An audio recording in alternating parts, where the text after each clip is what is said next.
ትግራይ ሆራይዘን ድሙቕ ሰላምታና ኣብ ዘለኹም የብጻሕኹም ክብራትን ፍትዋትን ተኸታተልቲ ዜናታትና ነዚ ሰዓት ዘተኣኻኸብና ሓደሽቲ ምዕባለታትን እዋናዊ ዜናታትን ብዝርዝር ቀሪብና ልክመልና ሰብስክራይብ ላይክ ሼር እንዳገበርኩም ነዚ ዜና ናብ ካልኦት ክባጻሕ እውን ክትገብሩ ትኽእሉ ኢኹም ኣብ ዘለኹም ድማ ዜናታትና ተኸታተሉ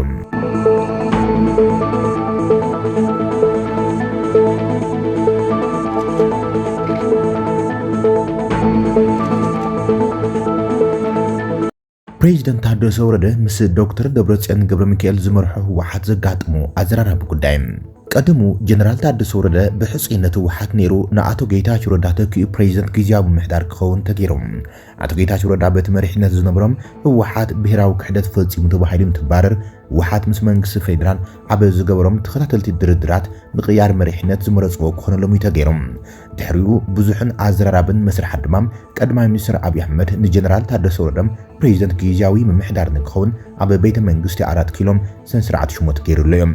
እቲ ጀነራል ፕሬዚደንት ኮይኖም ዝሰርሕ ግን 8 ቀየድቲ ልኡኻት መንግስቲ ፌደራል ንክፍርም ብምግባር ነይሮም ካብተን ቀየድቲ ነጥብታት ድማ ኣብ ትግራይ ንሱ ዝመርሖ ጊዜያዊ ምምሕዳር ንኹሎም ፖለቲካዊ ሓይልታት ትግራይ ዘካተተ ካቢነ ከጣይሽ ምስ ኤርትራን ካልኦት ኣንጻር መንግስቲ ፌደራል ዝተሰለፉ ዝተባሃሉ ሓይልታትን ዝግበር ርክባት ደው ክብሉ ዝብላም ቀንዲ ኣገደስቲ ነጥብታት ዝርከበሉ ልኡኻት ተቐቢሎም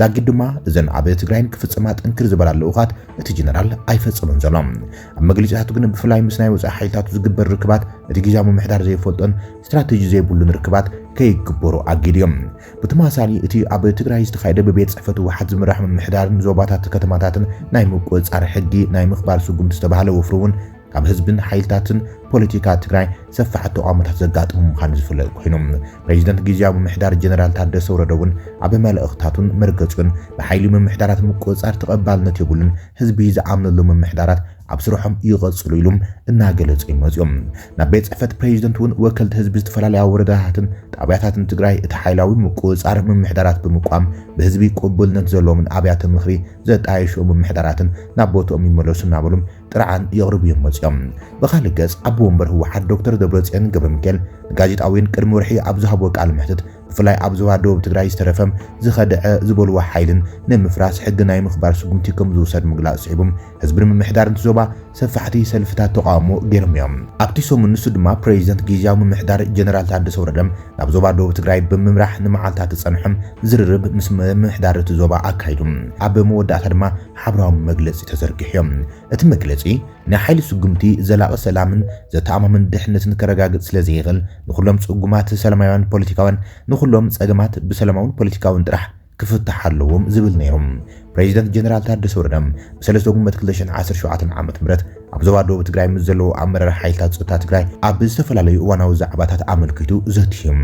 ኣብቲ እዋን ንርእስና እናተሓላለኽናን እናተወጣጠርናን ክንኸይድ ኣብ ዘይንኽእለሉ ብርክ በፂሕና ኢና ዝበለ ኮይኑ እቲ ዘለና እንኩ ዕድል ድማ ተደጋጊፍናን ተሓጋጊዝናን ውሽጣዊ ጸገማትና ምፍታሕ ምዃኑ ገሊጹ እዩ ጀነራል ታደሰ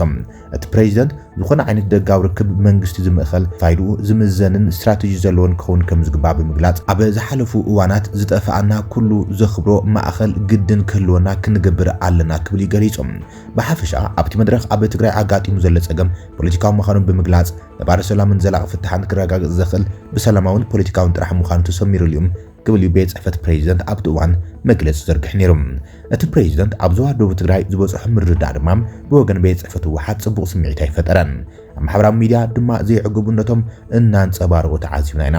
ብመቐጻል ድማ እቲ ፕሬዚደንት ካብ ቤት ምኽሪ ወረዳ 70 እንደርታ ዝመጽኦ ጥርዓን መሰረት ብምግባርን ድሌት ሕጋዊ ቤት ምኽርን ስዒቦም ምምሕዳር ወረዳ ብሓይሊ ዝተቆጻጸሩ ኣካላት ብሕጊ ክሕተቱን እቲ ዝፈረሰ ብቤት ምኽሪ ዝተጣየሸ ምምሕዳር ናብ ቦትኡ ክምለሱን ኣዚዝዮም ኣብ ዝሓለፈ ሰሙን ድማ እቲ ብሓይሊ ፈሪሱ ዝነበረ ምምሕዳር ወረዳ 70 እንደርታ ናብ ቦትኡ ተመሊሱ ስርሑ ጀሚሩ እዮም እዚ ድማ ብወገን ቤት ጽሕፈት ህወሓት ተቃውሞ ገጢሞም እቲ ጉዳይ ምክትል ፕሬዚደንት ጊዜያዊ ምምሕዳር ኣቶ ኣማኒኤል ኣሰፋውን ኣብ ዝተረኸበሉ ደገፍቲ ህወሓት ምዃኖም ዝገልጹን እቲ ብቤት ምኽሪ ወረዳ 70 እንደርታ ናብ ቦትኡ ክምለስ ብፕሬዚደንት ጀነራል ታደሰ ወረደ ዝተኣዘዘ ቤት ምኽሪ ናይቶም ዝከሓዱ ዝበልዎም ኣካላት ስለ ዝኾነ ኣይውክልናን ብምባል ንፕሬዚደንት ጀነራል ታደሰ ወረደ ፊት ንፊት እንትምክትዎ ተዓዚብና ኢና ኣመራርሓ ተመዓራርዩ ትብልዎ ዘለኹም ብቤት ምኽሪ እንድዩ ተመዓራሪ ሓቀይ ጽቡቕ ብቤት ምኽሪ ተመዓራርየን ጌጋ ኢሎም ጥርዓን ዘቕረቡ ሰባት ኣለዉ ስኻቱም ከዓ ትብሉ ዘለኹም ብቤት ምኽሪ ተሰሪሑ ትብሉ ኣለኹም ሓቀይ ጽቡቕ ስለዚ ብቤት ምኽሪ ዝተገበረ ምዃኑ ኣረጋጊጽና እንድሕር ቤት ምኽሪ ወሲንዎ ኮይኑስ ንሱ ክነኽብር እዩ ዝበሃል ዘሎ زياس أين قبل عندنا حكي زيايا نصايا هذه كالي زرا أيقونة زر بيت مخرتي بأكل زلو إعلام 3 ساعات أنزابين أنزاب دراسية يرخب مسؤول كتب أومو حساسنا እዚህ መቋም ይካላል ካሊ ምክንያቱ ካሊ መገደ ይብልና እዚ ውሳነ ፕሬዚደንት ጀነራል ታደሰ ወረደ ድማ ምስቶም መሪፅና ካዝብሉ ህወሓት ናብ ምስሓብ ከም ዘእተወ እዮም እቶም ምዕባለታት ዘረዶም ደገፍቲ ህወሓትና ዝብላ ሚድያታት ውን ብግልፂ ኣብ ሚድያን ኣብ ልዕሊ ጀነራል ወፍሪ ጀሚረን ተዓዚብና ኢና ኣሰነዳ ኣይደ ደቢት ሚድያ ዶክተር ሃይለ ዓረፋይንም ጀነራል ታደሰ ወረደ ህወሓት ንምፍራስ ይሰርሕሎም ነዚ ዝሕግዞ ድማ ምስቶም ኣብ ሓራ መሬት ዘለዎ ሓይልታት ይሰርሕሎ ክብል ተሰሚዑ ዋጾም ዲኹም ክልተ ሰለስተ መስርዕ ሰዲድካ ነዚኦም ዘለውዋን ምሕምሻሽ ኣብ ዝግበር ኩናት ኣብ ዝግበር ውግእ ኣብ ዓፋር ይግበር ናይ ዓፋር ገዛውቲ ክፈርሳ ፀገሚ ኣነ ክፈርሰነ ይደሉ ዓፋር ሓውና እዩ ህዝቢ ክሓስብ ምግባር መንግስታዊ ብዝኾነ መልክዑ ደብዳቤ ዘይለኣኸሉ ንምንታይ እንታይ ትገብሩ ኣለኹም እንታይ ኢኹም ትሰርሑ ይገርመኒ እያ እንታይ ስራሕኹም ካብዚ ወፃኢ ኣይሰደደን ኣይሓተተን ግዜያዊ ምሕዳር ትግራይ ይደልይዎም እዮም ነዚኦም ይደልይዎም ታኡንኮ ዝደልዩላ መንገዲ ወዲ ወረደ ዝደልየላ መንገዲ ህወሓት ምፍራስ እዩ በዚኦም ኣይትፈርስን ህወሓት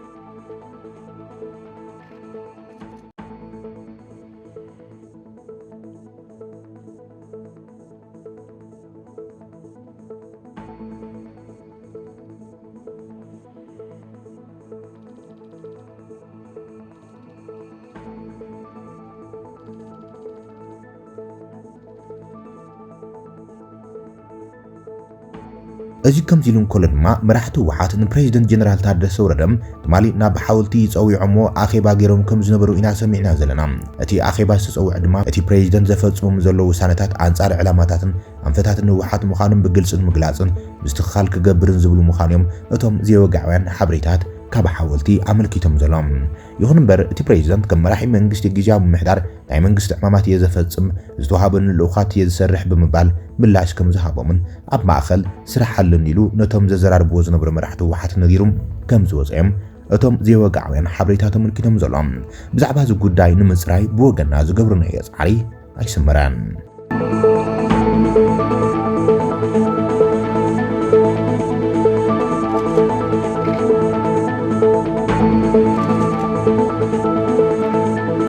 ሓድሽ ተወሳኺ ምዕባለ ዞባ ምዕራብ ትግራይ ኣብ ዞባ ምዕራብ ትግራይ ተወሳኺ ዓቕሊ ጽበታዊ ስጉምታት ሓይልታት ጽንተት ይካየድ ከም ዘሎ ተሰሚዑሎም እቲ ኣብ መሬት ምዕራብ ትግራይ ዳግም ይካየድ ዘሎ ገበናት ሰራዊት ምክልኻል እውን ዝሳተፈሉ ዘሎ ኢሎም ኣለው እቶም ፍልፍላት ሓበሬታ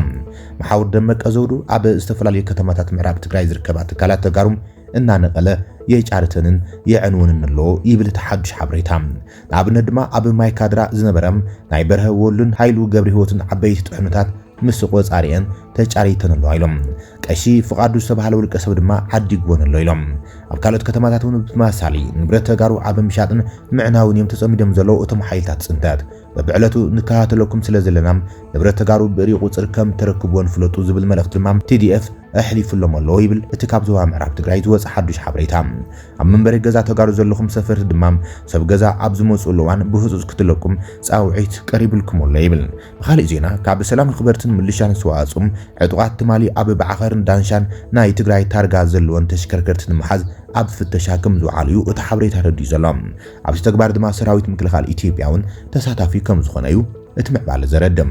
ኣብ ዛሬማ ፍሉይ ቦታ ስድቃ ዝርከቡ 5 ናይ መበል 68 ክፍለ ሰራዊት ኣባላት ሰራዊት ብልጽግናም ሓንቲ ብሬንን ሓንቲ ስናይፐርን ክላሽን ደብሮም ንዓዶም ጠፊኦም ኣሎም ይብል እቲ ካብ ዞባ ምዕራብ ትግራይ ሓበሬታ ዘካፈለ ጋዜጠኛ መድሃኒ ግዳይ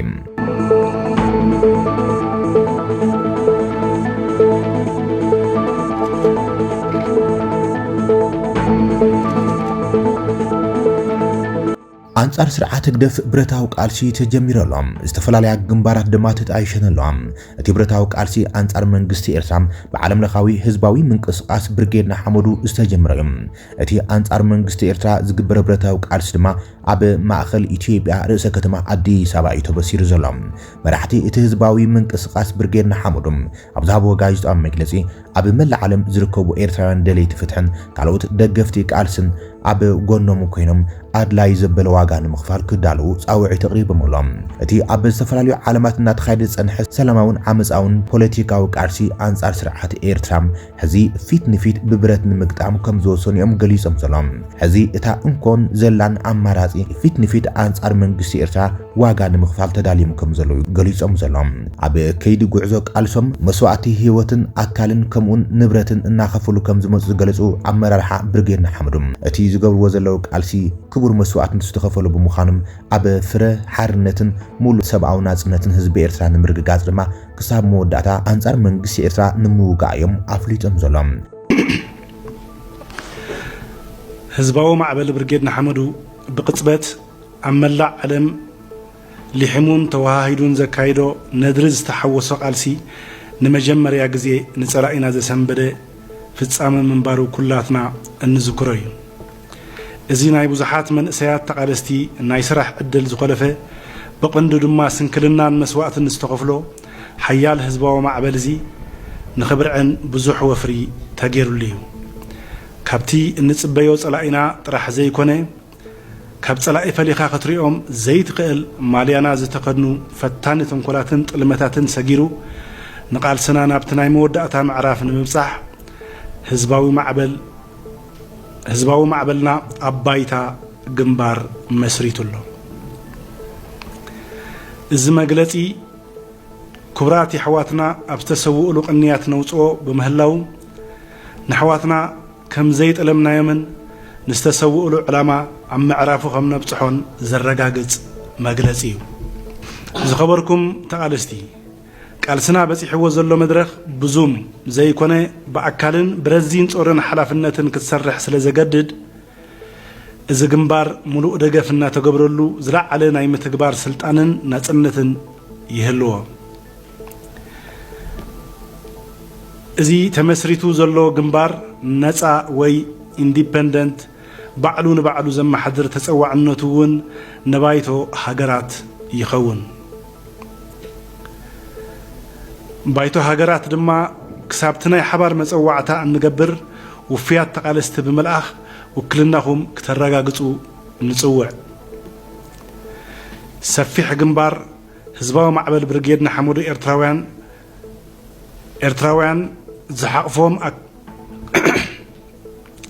ኤርትራውያን ዝሓቕፎም ኣካላት ነቲ ብኤርትራ ክመጽእ ዝድለ ዘሎ ስርዓታዊ ለውጢ ንምርግጋጽ ኣብ ዝግበር ቃልሲ ተመሳሳሊ ንጹር መርገጽን ህጹጻት ዕላማታትን ዘለዎም ብምሉእ ዝሰማምዑ ሲቪካውያን ማሕበራት ፖለቲካውያን ውድባት ናይ መጽናዕቲ ትካላት ውልቀ ሰባት ብውሳኔ ግንባር ኣብ ዝተፈላለየ መድረኽ ክጽምበሩ ይኽእሉ ከይዲ ቃልስናን ብድሆታቱን ተገንዚብኩም ብንቕሓትን ተወፋይነትን ኣብ ጎንና ብምዃን ትሰርሑ ዘለኹም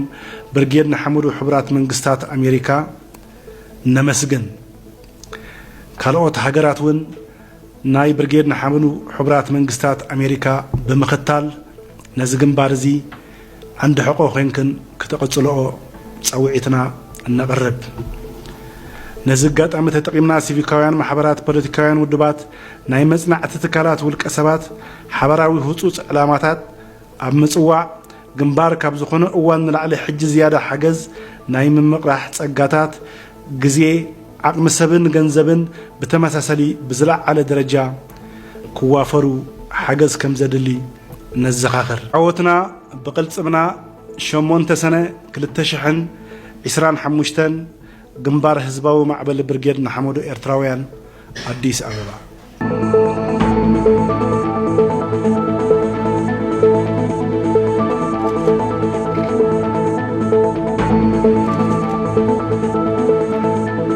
እቲ ኢትዮጵያዊት ፍልጥቲ አትሌት ተዘሚታ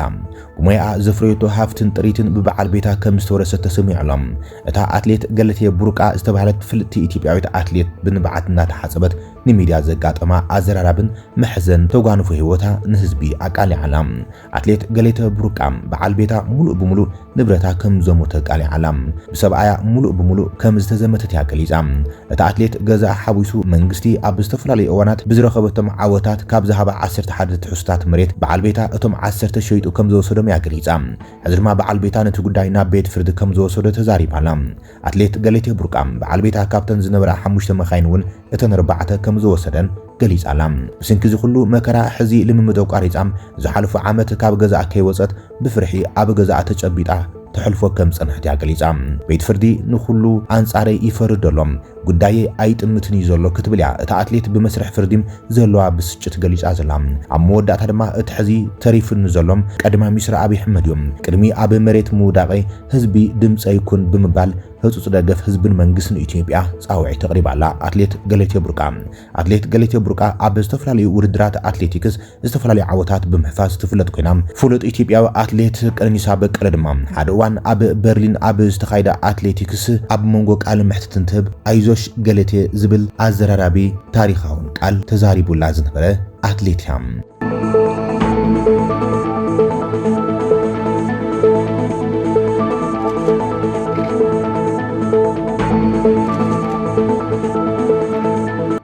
ምጭዳድ ቀይሕ ባሕሪ ከም ሙሴም ቀይሕ ባሕሪ ልክዕ ከምቲ ወዲ አምላኽ ሙሴ ብሓይሉ ዝጨደዶም ሕዚ ድማ ብታሪኽ ኣብ ክልተ ክኽፈል ምዃኑ ተሓቢሮሎም ቀይሕ ባሕሪ ብሰብ ስራሕ ድልድልዩ ኣብ ክልተ ክጭደድ ተባሂሉ ዘሎም እቲ ፕሮጀክት 4 ቢልዮን ዶላር ዝውድእ ምዃኑን ስዑድ ዓረብ ምስ ኣፍሪቃ ብምድሪ ዘራኽባ ድልድል ምዃኑ ዝወፅ ዜና መልኪቶሎም ኣፍሪቃዊት ሃገር ግብፅን ኤሽያዊት ሃገር ስዑድ ዓረብን ንታሪኽ መጽሓፍ ቅዱሳዊ ሙሴ ክደግሞ ተሰማሚዕን ኣለዎም ግብፅን ስዑድ ዓረብን ንኣፍሪቃ ምስ ኤሽያ ዘራኽብ ዝተባሃለ ድልድል ክሰርሓ ኣብ ስምምዕነት በፂሐን ኣለዎም ስዑድ ዓረብን ግብፅን ክልቲአን ሃገራት ብዝገብሮ ስራሕ ኣህጉራት አፍሪካን ኤሽያን ንምትእሳር ዝዓለም ዝተባሃለ ስትራቴጂካዊ ፕሮጀክት ዝነውሕ ምዃኑ ዝእመነሉ ኮይኖም ኣስታት 4 ቢልዮን ዶላር ክውድእ ከም ዝኽእል እዩ ተገሊጹ ዘሎ እቲ ድልድል ድማ ብስሚንቶ ወይ ድማ ቢንቶ ክስራሕ እዩ ተገሊጹ ዘሎ ብመሰረት ካብ ግብፅን ስዑድ ዓረብን ዝወፁ ዜናታት እቲ ንመጀመርታ ግዜ ኣብ 1988 ዝቐረበ ትልሚ ፕሮጀክት እቲ ድልድል ኣብ 2016 ብንጉስ ስዑድ ዓረብ ሳልማን ቢን ዓብዱል ዓዚዝ አልሳውድ ብወግዒ ዳግማይ ተበራቢሩ እዩ ነይሩ ብስንኪ ፖለቲካውን ሎጂስቲካውን ጉዳያት ግና ክሳብ ሕዚ ተደናጉዩ ጸኒሖም ቅድሚ ሒደት መዓልታት ኣብ መንጎ ራስ ዓላት ስዑድ ዓረብ ልኡል መሐመድ ቢን ሳልማን ፕሬዚደንት ግብፂ ዓብድልፈታሕ አልሲስን ኣብ ዝተኻየደ ርክብ ድማ እቲ ህንፀት ንምጅማር ወሲኖም ኣሎም እቲ 4 ቢልዮን ዶላር ዝዋግኡ ሓዱሽ ድልድል ንኣፍሪቃን ኤሽያን ብቀይሕ ባሕሪ ዘራኽብ እዮም ኣብ ግማግም ባሕሪ ስዑድ ዓረብ ዝርከብ ራስ ሓሚድ ምስ ኣብ ሓውሲ ደሴት ሲናይ ግብፂ ዝርከብ ሻርም ኣይል ሻይኽ ዘራኽብ ድልድል እዮም እቲ ድልድል ፈለማ ንኽብሪ ንጉስ ስዑድ ዓረብ ተባሂሎም ንጉስ ሳልማን ቢን ዓብዱል ዓዚዝ ተባሂሉ ክስየም እማመ ቀሪቡ ካን ተነብረም ኣብ መንጎ ግን ድልድል ሙሴ ዝብል ስም ክወሃቦ ብዝቀረበ ርእቶ መሰረት ተለዊጥሎም ነቲ ባሕሪ ዝጨደደ ናይ ኣምላኽ ሰብ ሙሴ ዝበሃል ዝውክል ስም ክወሃቦ እዩ ጸዲቖም ስለዚ ድልድል ሙሴ ድማ ክበሃል እዩ ንቀይሕ ባሕሪ ኣብ ክልተ ከፊሎም ንሃገራት ንህጉራት ኤሽያን ኣፍሪቃን ዘራኽብን ተባሂሉ ዘሎ ድልድል ሚኒስትር መጓዓዝያ ግብፂ ካመል አልዋዚር ኩሎም ብርክታት ውጥን ከም ዝተዛዘሙን እቲ ፕሮጀክት ንትግባርኡ ድልው ምዃኑ ገሊጾሎም እቲ ፕሮጀክት ክኸውን ድልው ኮይኑ ምትእሳር ዘመሓሽ ጥራሕ ዘይኮነስ ኣብ መንጎ ህጉራት ኣፍሪቃን ኤሽያን ዝካየድ ቁጠባውን ባህላውን ምልዋጥ ንግድን ቱሪዝምን ምንቅስቃስ ዜጋታትን ብዓቢኡ ኣብ ዝለዓለ ብርኪ ከብፅሕ እዩ ክብል ገሊጾሎም መንግስቲ ስዑድ ዓረብ ንግስነት ስዑድ ዓረብ ብወገኑ ድልድል ሙሴን መጻኢ ፕሮጀክት ኒዮም ወይ ድማ ሜጋ ሲቲ ኣብ ጥቓዶ ብስዑድ ዓረብን ግብፅን ዝርከብ ብ500 ቢልዮን ዶላር ወጻኢታት ዝህነፅ ዘሎ ዘመናዊ ቴክኖሎጂን ተሓዳሲ ሓይልታትን ብኤአይ ይሰርሑ ትሕተ ቅርጽታትን ሓዊሱም ኣብ መንጎ ክልተ ብታሪኽ ባህልን ባህርያዊ ሃብትን ጸጋታትን ዝሃብተማ ሃገራት ንዘሎ ምትእሳር ዓብዪ ኣገዳስነትን ትርጉምን ከም ዝህልዎ እዩ ገሊጹ ዘሎ